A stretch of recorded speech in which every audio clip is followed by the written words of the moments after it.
Hey, what's going on with you, YouTube? This is your boy Yoda T Wolf coming at you with another great video. Today we're going to be taking a look at another 1911 treat for all you 1911 syndicates, all you 1911 lovers, and all you 1911 aficionados. What you have before you is the Wilson Combat Tactical Elite 1911 45 ACP. This firearm right here is one of Wilson Combat's mid to higher end 1911s. And one thing that you do notice for a lot of you Wilson Combat collectors and owners is that the Tactical Elite has a bull barrel. It doesn't have the cone barrel or the flange barrel. And that's because when I ordered this firearm, the dealer, he had asked me, he said, "Oh, do you want to go with the bull barrel or the flange barrel?" And I told him, I said, "Well, you know, I want to go with the flange barrel." And I guess he marked it down wrong on the order form. For them to fix this, I would have to send this firearm back to Wilson Combat over in Berryville, Arkansas. And it would probably take them about 4 to 6 weeks for me to get this back. When I placed the order for this firearm, I picked it up in August of 2022. When I placed that order for it, I placed the order all the way back in, I believe, at the tail end of around about 2020, around about COVID was going on in the nation. With that being said, the lead time on it was probably somewhere about 18 months out. And that's about right, 18 months. Because I didn't get it to about, like I said, I didn't get it to around about August of 2022. So that's, you know, basically almost around about 2 years in and of itself. So this just kind of goes to show you, it says Tactical Elite right there. Like I said, it's missing the flange barrel. I'm covering up the serial number, but Wilson Combat, Berryville, Arkansas has the Wilson Combat insignia right there. The Novak sights, the tritium front sight right there. Also, for you all safety queens and safety nannies out there, this firearm has already been safety checked prior to this video, so don't get your panties or your jock straps in a twist.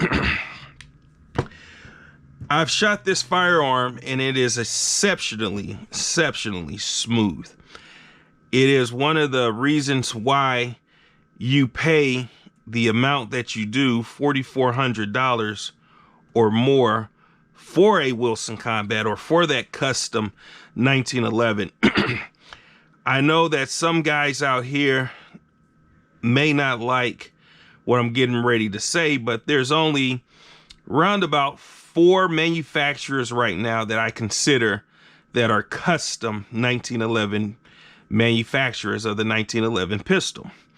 That's Wilson Combat, Nighthawk Custom, Les Bear, and Ed Brown. I thank the man upstairs that I own all 4 firearms from each one of those manufacturers. I know some people might say, well, you're leaving out Mark Morris, you're leaving out, you know, Gun Crafters, Alchemy, Staccato, which I plan on getting this year. You know, keep my fingers crossed and pray to the man upstairs. Later on this year, I'll probably be getting a Staccato XL. But, you know, long story short, you know, there's a lot of 1911 manufacturers. They just haven't been on the market as long as those original 4 1911 manufacturers that I just named which are Wilson Combat, Nighthawk Custom, Les Bear, and Ed Brown. I'm not saying anything bad about any of the other quote unquote custom 1911 manufacturers, but I just don't consider them custom manufacturers outside of, Staccato, which used to be STI Custom, and Mark Morris Custom, which, may sound kind of funny, but those pistols are, well out of my price range, and the lead time for them is exceptionally long, excuse me. But I fired this for the first time the other day, took it up to the range, and had one of my buddies that you can see in one of the videos that I just recently uploaded. He even fired this, and he also fired my Kimber Warrior 2, which I picked up, basically tail end of last year, 2022. I always wanted one of these, and Kimber had said, due to the fact that they were still trying to make up on the gun orders from COVID, they just weren't producing a lot of the Kimber Warriors. Thank God. One of the gun stores that I go to a lot, I check their website, and they happen to have 2 of them in stock. And I immediately went up and put a down payment on one of them to reserve it for me, and that's the Kimber Warrior 2. And probably about no more than maybe about 2-3 weeks later, somebody had bought the other Kimber Warrior 2.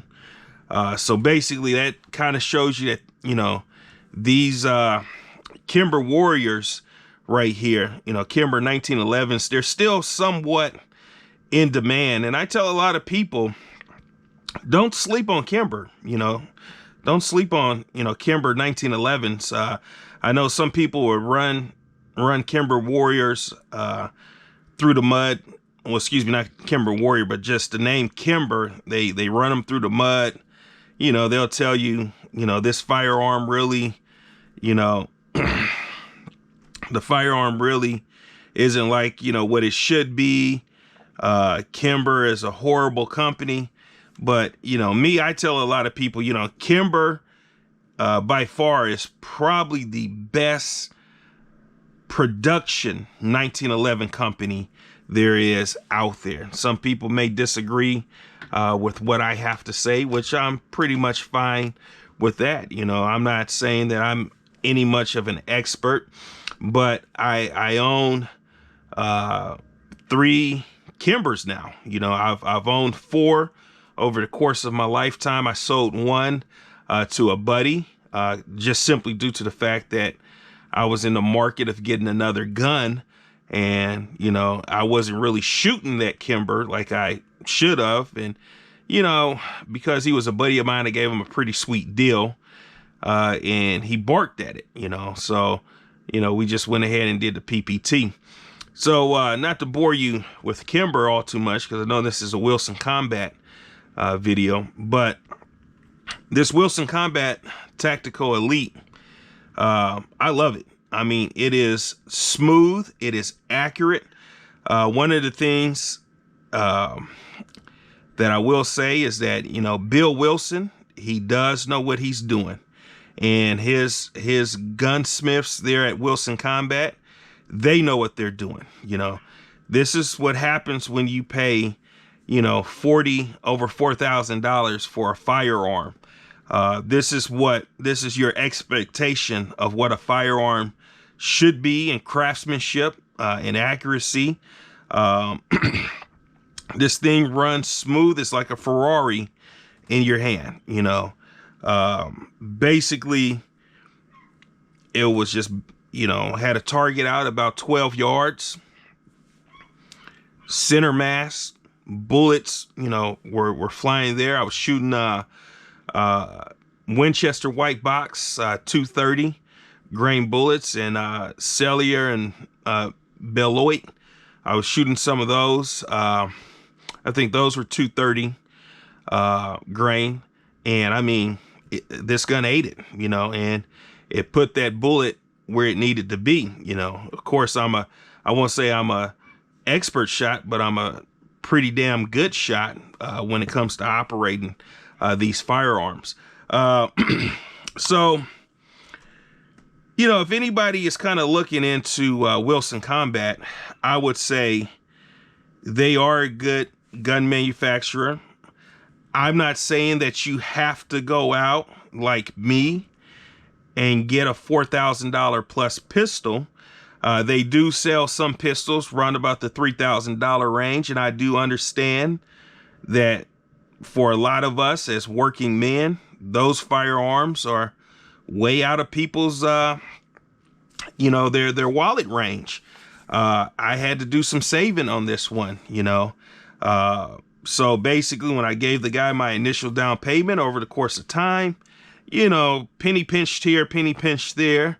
And when he called me and told me that it was just basically one big down payment. I mean, well, another big down payment, ships the gun out here to where I'm at in California, or excuse me, as I should say, California,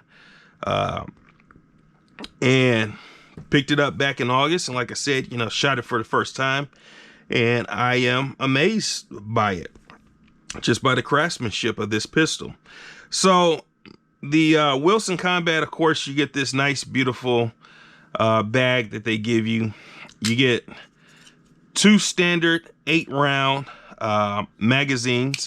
I went ahead and where I had the gun shipped to over at Redstone Firearms in Burbank,